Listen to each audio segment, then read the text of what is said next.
এত কষ্ট আমি মাকে দিলাম, কিন্তু মার কোনো খেদমত আমি করতে পারলাম না।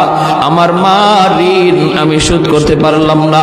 আল্লাহ, আজ যদি তুমি আমাকে জান্নাতে দিতে চাও, আমার মা বাবা সারা জান্নাতে যাইব না। হয় আমার বাপ মার সাথে জাহান্নামে দিয়ে দাও, হয় আমাকে আমার বাপ মার সাথে জাহান্নামে দিয়ে দাও, নতুবা আমার সাথে আমার বাপ মারে জান্নাতে দিয়ে দাও। আমি আমার মা বাবা ছাড়া থাকবো না। আল্লাহ, তুমি আমার দুনিয়াতে পাঠাইছো, আমার মা আমার বাবা আমার উপর কি পরিমাণ ঋণ, আমি তো ঋণ শোধ করার সুযোগ পাই নাই, দিছো না। আজ হাসরের মাঠে যদি আমাকে জান্নাত দিতে হয়, বাপ মা ছাড়া জান্নাতে যাইবো না।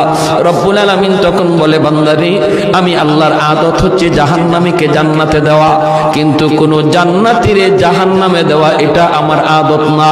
বান্দা, তুমি তো জান্নাতি, তোমাকে আমি জাহান্নামে দিতে পারি না। ঠিক আছে, নেও, তোমার সুপারিশে বাপ মারেও জান্নাত দিয়া দিলাম।